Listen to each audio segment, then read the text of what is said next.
ये कहानी है चार्ली नाम के एक आदमी की जो कि हद से ज्यादा मोटा हो चुका है। और चार्ली का मोटापा इतना ज्यादा बढ़ चुका है कि आम जिंदगी के काम करने में भी उसे अब दिक्कत होना शुरू हो चुकी है। जहां ना तो वो अपने पैरों पर खड़ा हो सकता था और ना ही चल सकता था। और इस मोटापे के चलते चार्ली की जिंदगी इतनी मुश्किल हो चुकी थी कि अब उसका ब्लड प्रेशर हर समय एकदम हाई ही रहता था। साथ ही उसके हार्ट की कंडीशन भी कुछ ठीक नहीं थी। और अगर चार्ली की ओवरऑल कंडीशन की बात करें तो ऐसा लग रहा था कि चार्ली अब इस धरती पर कुछ ही दिनों का मेहमान है। इसके बाद हम देखते हैं कि चार्ली अपने रोजमर्रा के खर्चे चलाने के लिए एक टीचर बनकर ऑनलाइन क्लास लेता है, जहां वो अपने सभी स्टूडेंट्स को ऐसे लिखना सिखाता है। लेकिन इस ऑनलाइन क्लास में जहां सभी बच्चे अपना कैमरा ऑन करके वीडियो कॉलिंग के जरिए पढ़ते थे, वहीं चार्ली कभी भी इन क्लासेस के बीच अपना कैमरा ऑन नहीं करता था, क्योंकि वो अपने किसी भी स्टूडेंट को अपनी असलियत के बारे में बताना नहीं चाहता था। और ना सिर्फ इन बच्चों को, बल्कि चार्ली अपना ये रूप दुनिया में किसी को भी दिखाने से डरता था। इसलिए वो घर से भी कभी बाहर नहीं जाता था।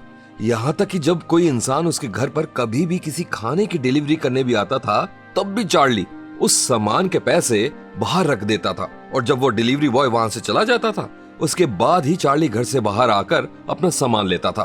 तभी एक दिन थॉमस नाम का लड़का चार्ली के घर पर आता है और तभी चार्ली को एकदम से बहुत तेज सीने में दर्द होने लगता है। जिसके बाद थॉमस चार्ली को एम्बुलेंस बुलाने के लिए कहता है, लेकिन हॉस्पिटल जाने के बजाय चार्ली थॉमस को एक कहानी पढ़ने के लिए बोलता है। असल में ये कहानी चार्ली की बेटी ने तब लिखी थी जब वो 8 साल की थी। और अब जैसे ही थॉमस उस कहानी को पढ़ना शुरू करता है, वैसे ही धीरे धीरे चार्ली को आराम आता है और चार्ली शांत हो जाता है। इसके बाद थॉमस चार्ली को बताता है कि वो पास ही के एक चर्च से है और वो मिशनरी है। असल में मिशनरी वो होते हैं जो अपने धर्म क्रिश्चियनिटी को लोगों के बीच फैलाने का काम करते हैं। लेकिन क्योंकि चार्ली का इन सभी चीजों में कोई विश्वास नहीं था, इसलिए चार्ली थॉमस को वहां से जाने के लिए कहता है। लेकिन जाने से पहले वो उससे एक मदद मांगता है कि जो उसका मोबाइल फोन नीचे गिर गया है वो उसे उठा कर दे दे। अपना फोन मिलते ही चार्ली अपनी नर्स लिज को कॉल करता है, जो कि एक नर्स के साथ साथ उसकी दोस्त भी थी। और थोड़ी ही देर बाद लिज भी वहां आ जाती है और सबसे पहले वहां आकर वो चार्ली का चेकअप करती है, जहां उसका हाई ब्लड प्रेशर देखकर वो बहुत हैरान हो जाती है और चार्ली को सीधा हॉस्पिटल में एडमिट हो जाने को कहती है। लेकिन क्योंकि चार्ली के पास हॉस्पिटल का बिल भरने के लिए पैसे नहीं थे, इसलिए वो लिज से हॉस्पिटल के लिए मना कर देता है। इसके बाद लिज चार्ली को उठने में मदद करती है, क्योंकि चार्ली वॉशरूम जाना चाहता था। जहां हम देखते हैं कि इतनी छोटी सी दूरी तय करने के लिए भी चार्ली को बहुत समय लग रहा था और तकलीफ भी हो रही थी।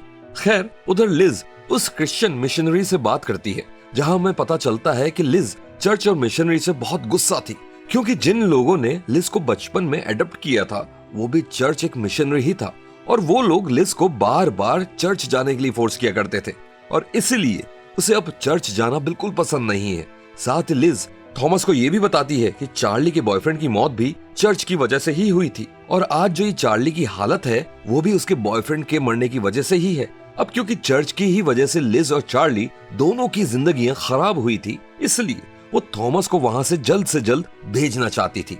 लेकिन थॉमस इसके बावजूद भी वहां रहने की जिद करता है, जिसके बाद लिज उसे बताती है शायद चार्ली अगले हफ्ते तक जिंदा ना बच पाए, इसलिए प्लीज उसे वो इन आखिरी दिनों में चैन से रहने दे। और तभी चार्ली भी वॉशरूम से वापस आ जाता है, जहां थॉमस चार्ली को फिर से चर्च के बारे में बताने की कोशिश करता है, लेकिन लिज तभी उसे वहां से भगा देती है। इसके बाद लिज और चार्ली मिलकर कुछ देर तक टीवी देखते हैं, जिसके बाद चार्ली सोने चला जाता है, जहां हम देखते हैं कि चार्ली को अपने मोटापे की वजह से सोने में भी बहुत तकलीफ का सामना करना पड़ता है, क्योंकि उसे छोटे छोटे काम लाइट बंद करने में भी दिक्कतों का सामना करना पड़ रहा था। खैर, लेकिन जैसे तैसे अब वो सो जाता है। इसके बाद अगले दिन की सुबह होती है, जहां हम देखते हैं कि चार्ली अपनी बॉडी की समस्याओं के बारे में इंटरनेट पर सर्च करता था, जहां उसे पता चलता है कि अगर वो जल्दी से हॉस्पिटल में एडमिट ना हुआ तो बहुत जल्दी उसकी मौत हो जाएगी। ये बात पढ़कर चार्ली और स्ट्रेस में आ जाता है और ज्यादा खाना शुरू कर देता है। इसी बीच उसके घर की खिड़की के बाहर एक चिड़िया आती है। असल में चार्ली पक्षियों के लिए रोज खाना डाला करता था। इसके बाद चार्ली नहाने जाता है, जहां नहाने में भी उसे अपने शरीर की वजह से बहुत दिक्कतें आती हैं, लेकिन अब जितना हो सके उतना करके वो वापस आ जाता है।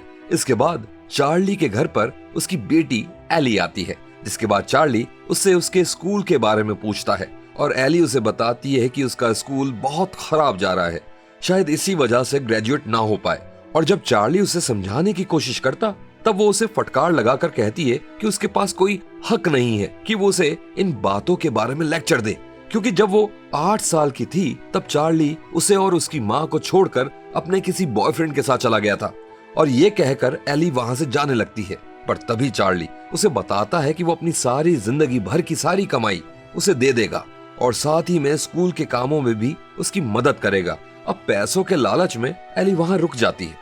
इसके बाद चार्ली एली को बताता है कि ये पैसों वाली बात वो अपनी माँ को ना बताए तो ही अच्छा होगा। इसी बीच अचानक से एली अपने पिता से फिर से गुस्सा हो जाती है और वहां से जाने लगती है, लेकिन दरवाजे के पास पहुंचते ही वो रुक जाती है और चार्ली को खड़े होकर बिना किसी चीज के सहारा लिए उसके पास आने को कहती है। जिसके बाद चार्ली बड़ी कोशिश करता है और बीच में गिर भी जाता है, लेकिन अपनी बेटी तक नहीं पहुंच पाता, जिस पर उसकी बेटी एली गुस्सा होकर वहां से चली जाती है।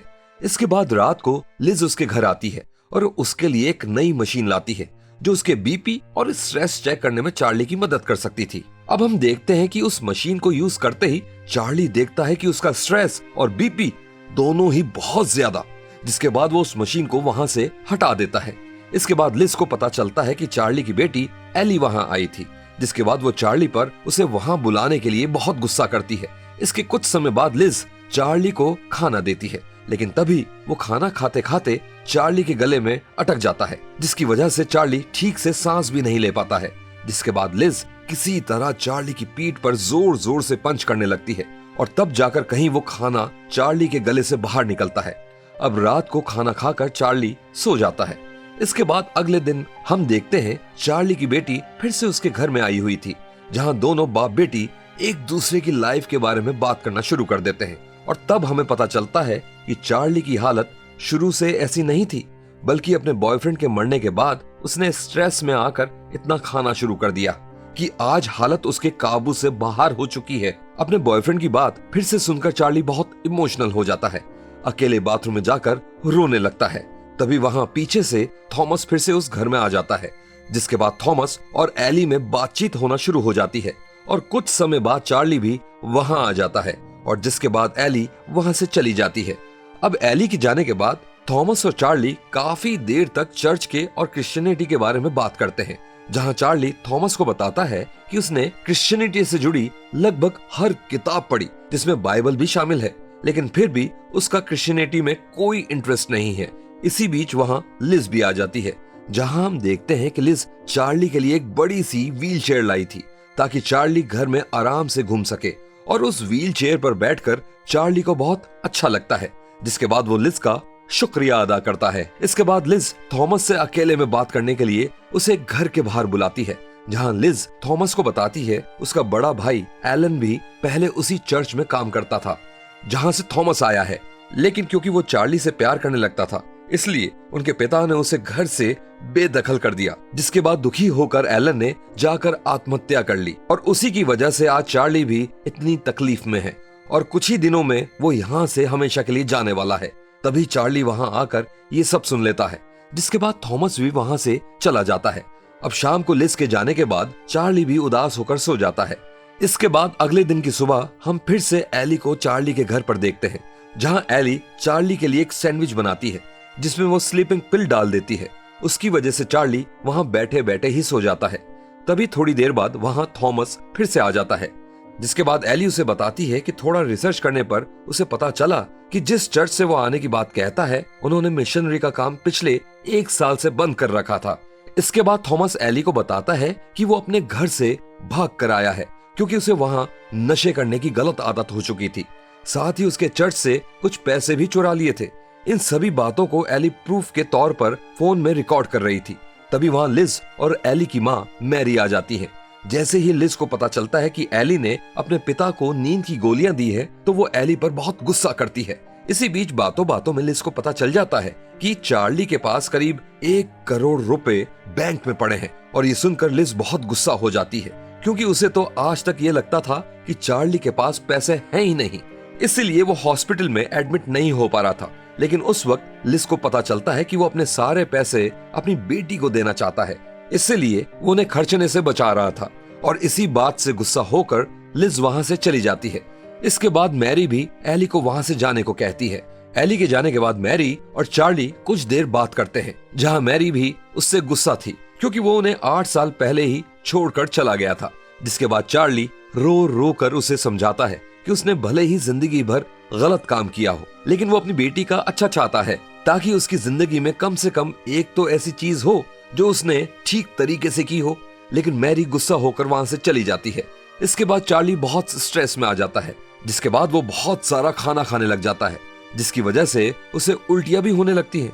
इसके थोड़ी देर बाद थॉमस चार्ली के पास ये बताने को आता है कि वो अपने घर वापस जा रहा है क्योंकि एली ने उनके बीच की बातें रिकॉर्ड करके उसके परिवार को भेजी थी, जिसे सुनकर उसके परिवार ने उसे माफ कर दिया और उसे अब वो घर वापस बुला रहे हैं। इसके बाद हम देखते हैं कि अपनी अगली क्लास चार्ली अपने सभी स्टूडेंट्स को बताता है कि अगली क्लास से अब उसकी जगह उनको एक नया प्रोफेसर पढ़ाएगा। जिसके बाद चार्ली उस क्लास में अपना कैमरा ऑन करके अपने सभी स्टूडेंट्स को एक आखिरी बार अपनी असलियत दिखा देता है कि असल में वो कैसा दिखता है, जिसे देखकर सभी स्टूडेंट्स हैरान रह जाते हैं। और इसके बाद चार्ली अपने लैपटॉप को फेंककर अपनी आखिरी क्लास खत्म कर देता है। इसके बाद लिज वहां आती है, उसका चेकअप करती है, जहां उसे पता चलता है कि अब चार्ली बस जाने ही वाला है। तभी एली वहां आ जाती है, जो चार्ली से अकेले में बात करना चाहती थी। जिसके बाद लिज वहां से चली जाती है। इसके बाद चार्ली एली को उसी के द्वारा लिखी हुई वो कहानी पढ़ने को कहता है और जिसके बाद चार्ली खुद खड़े होने की कोशिश करता है। जिसके बाद वो किसी तरह हिम्मत करके चलने की कोशिश करता है और चलकर अपनी बेटी के पास आता है। और तभी चार्ली को एक बहुत भयानक हार्ट अटैक आता है और चार्ली वहां से हमेशा के लिए चला जाता है। तो ये थी द व्हेल की कहानी। आपको ये कहानी कैसी लगी हमें कमेंट्स में जरूर बताइएगा।